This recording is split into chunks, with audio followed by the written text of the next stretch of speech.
Selamat datang di channel EGDF di segmen terbaru kita, yaitu segmen Cerita Yuk. Ketika Anda mendengar kata Dracula, apa sih yang terlintas di kepala kalian? Sosok vampir tampan berjubah hitam yang takut pada bawang putih? Atau sosok vampir yang suka menghisap darah? Oke, lupakan dongeng fiksi itu, karena monster yang asli jauh lebih mengerikan. Dia tidak haus akan darah dalam arti kiasan, dia benar-benar mandi di dalamnya. Selamat datang di kota Wallachia, abad ke-15. Mari kita bertemu dengan Vlad III, sang Vlad the Impaler. Vlad III, atau yang sering disebut Vlad the Impaler, lahir pada kisaran tahun 1428 sampai 1431. Lahir dari pasangan suami istri bangsawan. Ayahnya adalah Vlad II Dracul, atau nama aslinya Voivode Wallachia, dan ibunya Euproxia dari Moldavia. Vlad tidak lahir sebagai monster, melainkan dia diciptakan. Ayahnya, Vlad II, adalah anggota Order of the Dragon, sebuah ordo kesatria yang bersumpah melindungi Eropa Kristen dari Kekaisaran Ottoman. Dari sinilah nama Dracul berasal. Dracul yang berarti adalah naga. Kekejaman Vlad III tercipta dari rasa traumatis dan penderitaan serta dendam yang dia rasakan. Sejak dahulu, semasa remaja, Vlad dan adiknya pernah dijadikan jaminan. Mereka dipenjara oleh Kekaisaran Ottoman sejak remaja, sekitar tahun 1442 sampai dengan 1448 Masehi. Disinilah, di dalam sel-sel gelap dan di bawah ancaman hukuman mati setiap hari, psikologis Vlad hancur sekaligus ditempa. Dia belajar satu hal dari musuhnya, yaitu rasa takut adalah senjata terkuat. Waktu sangat berjalan lambat di dalam sel yang gelap itu. Setelah 6 tahun penantian, Pangeran Vlad III akhirnya bebas dan berhasil merebut tahta negaranya yang hilang. Vlad bukan lagi seorang pangeran biasa. Dia adalah pria dengan dendam yang membara. Kekejaman Vlad III tercermin dari bagaimana dia memimpin negara yang dia pimpin. Bagaimana cara Vlad mempertahankan wilayahnya yang kecil dari kepungan musuh, yaitu dengan kekejaman yang tak terbayangkan. Dia paling benci dengan pembohong, pencuri, dan tentunya saja penjajah. Banyak hal-hal keji dan kejam yang dilakukan. Salah satunya yang terkenal adalah metode eksekusinya.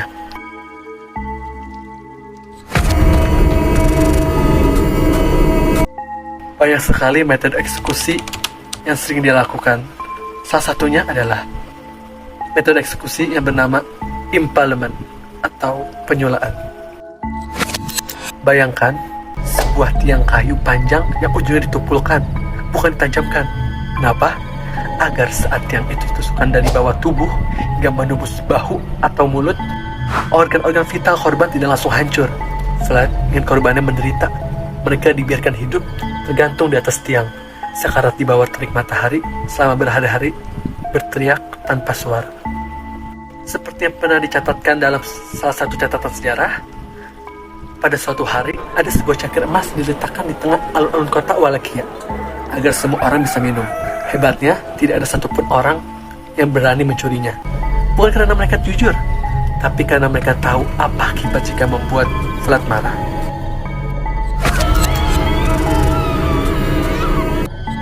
Puncak kegilaan Vlad terjadi pada tahun 1462. Sultan Mehmed II, sang penakluk Konstantinopel yang agung, membawa pasukan besar untuk menginvasi wilayah Vlad. Namun ketika sang sultan tiba di gerbang kota Targoviste, langkah pasukannya terhenti. Di depan mereka terbentang pemandangan yang menyerupai neraka di bumi. Sebuah hutan yang tidak terdiri dari pepohonan, melainkan 20.000 mayat manusia yang tertancap di atas tiang.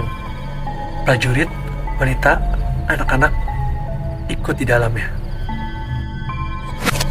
Bau busuk pun menyengat. Ribuan burung gagak berpesta. Bahkan Sultan Mehmed yang terkenal berdarah dingin pun terpaku. Dia berkata, bagaimana kita bisa merebut tanah dari seorang pria yang rela melakukan hal sekeji ini demi melindunginya? Pasukan Ottoman pun memilih mundur.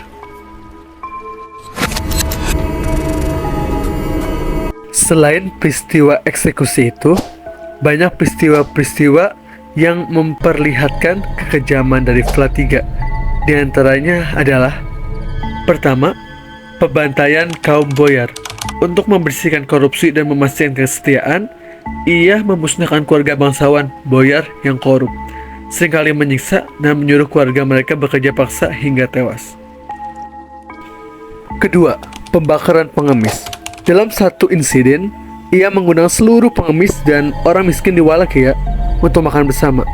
Setelah mereka kenyang, ia mengunci dan membakar habis bangunan tersebut agar tidak ada lagi kemiskinan dan kejahatan di wilayahnya. Yang ketiga adalah penyiksaan fisik lainnya.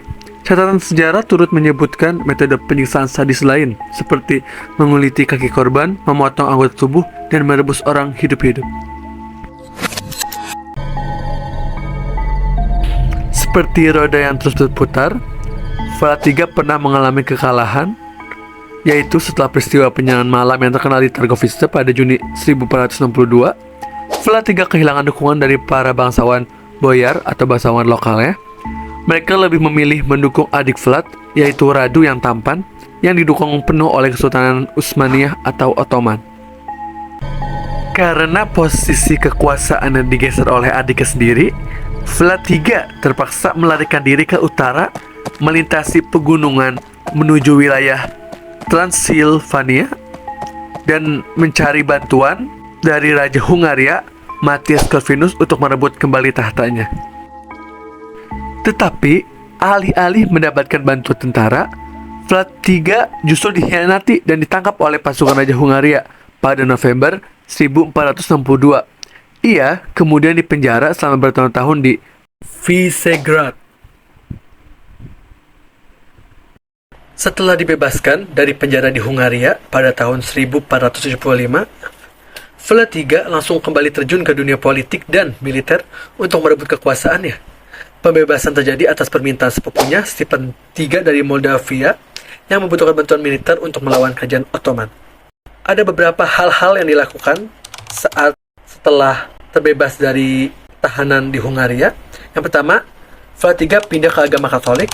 Sebagai syarat pembebasannya oleh Raja Hungaria, Matthias Corvinus, Flat 3 yang awalnya beragama Kristen Ortodoks Timur harus pindah agama ke Roman Katolik. Ia juga menikahi salah satu anggota keluarga bangsawan Hungaria. Selain berpindah agama ke Katolik, Flat 3 juga melakukan perlawanan melawan pasukan Ottoman di Bosnia. Jadi pada tahun 1476, Flat 3 bergabung dengan pasukan Hungaria. Ia dikirim untuk memimpin serangan di wilayah Bosnia dan Serbia yang saat itu dikuasai oleh kerajaan Ottoman. Di sanalah ia berhasil merebut beberapa kota dan benteng pertahanan musuh. Selanjutnya, Flat 3 juga merebut kembali tahta Wallachia masa kekuasaan ketiganya. Tujuan utama Flat 3 adalah mengambil kembali tanah kelahirannya, Wallachia. Pada bulan November 1476, dengan bantuan tentara dari Hungaria dan Moldavia.